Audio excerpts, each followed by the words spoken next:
아볼로가 고린도에 있을 때 바울이 윗지방으로 다녀 에베소에 와서 어떤 제자들을 만나 너희가 믿을 때 성령을 받았느냐? 아니라 우리는 성령이 계심도 듣지 못하였노라. 그러면 너희가 무슨 세례를 받았느냐? 요한의 세례니라. 요한이 회개 세례를 베풀며 백성에게 말하되 내 뒤에 오시는 이를 믿으라 하였으니 이는 곧 예수라. 그들이 듣고 주 예수의 이름으로 세례를 받으니 바울이 그들에게 안수하매 성령이 그들에게 임하심으로 방언도 하고 예언도 하니 모두 12사람쯤 되니라. 오늘은 어떤 제자들이라는 제목으로 하나님 말씀을 증거하도록 하겠습니다. 바울의 3차 선교 여행이 우리 지난 18장 후반부부터 시작이 되고 있습니다. 에베소 교회 사역이 오늘 본문부터 본격적으로 이루어지는데요. 오늘 본문은 성령론에 대해서 굉장히 오해가 많은 본문입니다. 그래서 오늘 이 본문 말씀을 통해서 성령론에 대해서 명확하게 짚고 좀 넘어갈 수 있는 아주 좋은 본문이기 때문에 꼭 기억하시면 좋겠습니다. 자, 1절을 보시면 바울이 에베소에 있는 제자들에게 질문하는 장면이 나오죠. 2절에 이렇게 묻습니다. 너희가 믿을 때에 성령을 받았느냐라고 묻습니다. 그때 뭐라고 대답하죠? 우리는 성령이 계심도 듣지 못했다, 이렇게 대답을 합니다. 그러면 너희가 무슨 세례를 받았느냐? 대답하되 요한의 세례니다 라고 대답을 하죠. 그래서 어떻게 하죠? 바울이 6절에 보시면 그들에게 안수합니다. 그래서 성령이 그들에게 임하시고 방언도 하고 예언도 합니다. 이런 장면을 두고 이것을 소위 세컨드 블레싱, 두 번째 축복이다라고 주장을 하시는 분들이 계십니다. 우리가 예수님 믿고 신앙생활 하다가 능력도 부족하고 힘도 없습니다. 그래서 마치 성령 받아라라고 바울이 안수했던 것처럼 정말 기도 열심히 해서 성령 받으면 성령 세례를 받아서 능력이 임한다라는 이런 두 번째 축복론을 주장을 하시는 분이 있는데, 우리가 성령의 충만을 위해서 기도하는 것은 맞지만 오늘 본문이 성령 세례라는 표현, 그것을 근거하는 구절은 될 수 없다는 것입니다. 그것은 우리 성경 원어로 쓰여진 이 헬라어 문맥과 그 용법을 오해해서 비롯된 것이라는 겁니다. 자, 다시 한번 보시면 1절을 한번 보실까요? 1절을 같이 읽습니다. 시작. 아볼로가 고린도에 있을 때에 바울이 윗지방으로 다녀 에베소에 와서 어떤 제자들을 만나. 바울이 에베소에 와서 누구를 만났다고 되어 있죠? 어떤 제자들입니다. 사도행전에 보면 제자들이라고 표현되어 있을 때 헬라어 원문에 보면 항상 정관사가 붙습니다. 그래서 우리말로 굳이 표현하자면 그 제자들. 그래서 사도행전에 나오는 제자들은 웬만하면 그 정관사가 붙어서 예수님의 제자들을 뜻합니다. 그런데 오늘 본문에는 원문에 보면 정관사가 없습니다. 그래서 어떤 제자들입니다. 제자들이긴 제자들인데 예수님의 제자들이 아니라는 사실을 원문을 보면 명확하게 알 수 있습니다. 그러면 누구의 제자일까요? 어떤 제자들을 만났는데 예수님의 제자는 아니라는 겁니다. 그래서 바울이 질문을 통해서 깨닫게 되죠. 3절에 보시면 어떤 세례를 받았다고 표현하고 있죠? 요한의 세례. 그러면 요한의 세례를 받았으면 누구의 제자입니까? 세례 요한의 제자라는 겁니다. 우리가 어제 본문을 살펴봤던 것처럼 어제 아볼로가 나왔죠. 아볼로도 25절에 보시면 18장 25절에 보시면 그가 어떤 세례만 알았죠? 요한의 세례만 알았습니다. 세례 요한의 세례만 받았기 때문에 26절에 나오는 바울의 동역자 브리스길라와 아굴라를 통해서 하나님의 도를 더 정확하게 배우게 되죠. 마찬가지입니다. 이 에베소에 있던 제자들도 구약 성경만 알았다는 거죠. 구약의 마지막 선지자인 세례 요한의 가르침을 받았던 세례 요한의 제자들인데, 이 세례 요한은 중간에 순교를 합니다. 예수님을 만나기는 했지만 예수님께서 십자가에 달려 우리를 위해서 대신 죽으시고 부활하시는 것까지 보지 못하고 그만 순교해 버렸죠. 그러니까 이 세례 요한의 제자들도 마찬가지입니다. 예수님의 십자가 그 구원의 놀라운 사건, 그리고 우리를 위해서 부활하신 그 놀라운 영광스러운 복음의 진의, 그 복음의 100% 진리를 아직 깨닫지 못했다는 것입니다. 그래서 아직까지 그 신앙이 구약에만 머물러 있었습니다. 그래서 사도 바울이 요한의 세례만 받았구나라는 것을 깨닫고 예수 그리스도를 소개하죠. 그래서 4절을 보시면 바울이 이르되 요한이 회개의 세례를 베풀며 백성들에게 말하지 않았느냐? 내 뒤에 오시는 이를 믿으라 하였으니 너희 스승인 그 세례 요한이 소개했던 그분이 바로 누구라고요? 곧 예수라.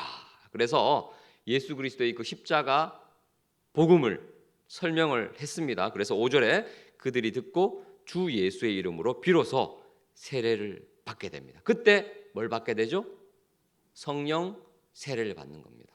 성령 세례는 우리가 신앙생활 한참 하다가 능력이 없고 힘이 없어서 두 번째 받는 세례, 그것이 성령 세례가 아니라는 겁니다. 여러분, 성령 세례는 언제 받습니까? 우리가 예수님을 영접할 때, 예수님을 믿을 때 성령도 같이 받게 될 줄 믿습니다. 그 근거 구절이 바로 지금 에베소에서 바울이 사역할 때 썼던 편지가 뭐냐 하면 고린도전서입니다. 고린도전서에 어떤 내용이 있죠? 누구든지 성령이 아니고서는 그리스도를 주라 할 수 없느니라 라고 바울 사도가 얘기했습니다. 주 안에 사랑하는 성도 여러분, 예수님께서 저와 여러분의 주님 되심을 믿으십니까? 예, 아멘입니다. 이 아멘이라고 진실로 고백할 수 있는 마음을 누가 주셨다고요? 성령께서.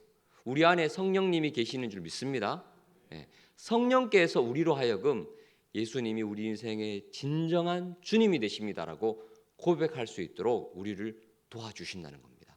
성령님이 아니면 그 고백 못한다는 거죠. 그래서 우리가 2절에 나오는 너희가 믿을 때에 성령을 받았느냐, 이것을 우리 성경이 잘 번역되어 있습니다.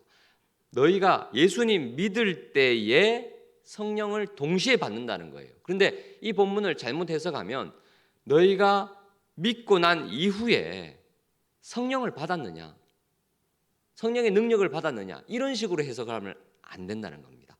헬라어 시제가 동일합니다. 믿을 때에 성령을 받는 것, 똑같은 시제입니다. 예수님을 믿을 때 성령을 받게 될 줄 믿습니다.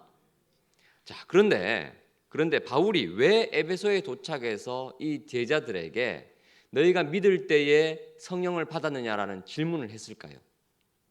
바울은 이 에베소에 있는 어떤 제자들과 대화를 나눠보고 그들의 삶의 열매를 보고 삶의 태도를 보니까 안다는 거예요.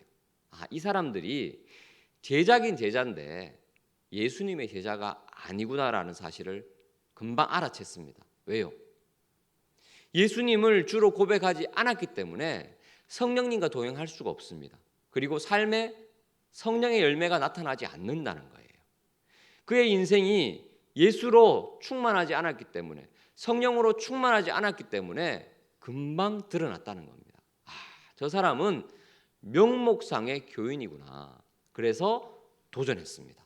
그래서 결국 어떻게 됩니까? 예수님을 구주로 영접하고 성령의 세례를 받게 되는 거죠. 우리 주변에도 그런 분들 계실 수 있습니다.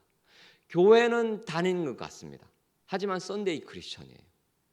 명목상의 교인이 있을 수 있다는 겁니다. 아직까지 예수님을 인격적으로 만나지 못하고 예수님을 내 삶의 주인으로 모시지 못하니까 성령의 열매가 드러나지 않습니다. 성령의 지배를 받지 못합니다.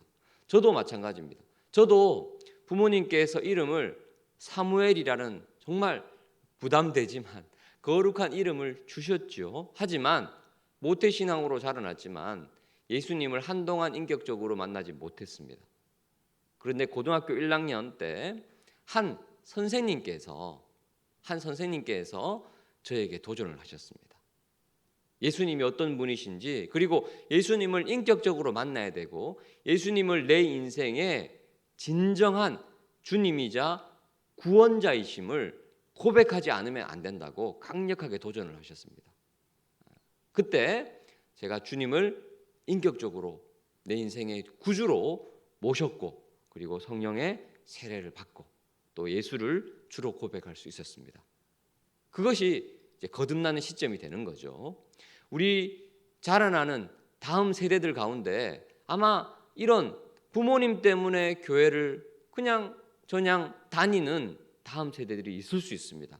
우리 주변에 우리 가족들 가운데 그런 명목상의 교인들이 있을 수 있습니다. 한국교회 그런 분들이 굉장히 많습니다. 한국교회 벌써 역사가 130년이나 됐기 때문에 기독교 문화 가운데 살지만 그렇다고 해서 그것이 내 인생의 예수 그리스도를 주로 모시는 거듭난 크리스찬, 성령의 세례를 받은 진정한 그리스도인이 아닌 분들도 계실 수 있다는 겁니다. 우리가 바디기도 프로젝트를 하는 이유가 바로 여기 있습니다. 하나님, 우리 다음 세대들이 하나님께서 예비하신 귀한 은혜를 통해서 예수님을 진정한 개인적인 구세주로 영접하게 하여 주옵소서.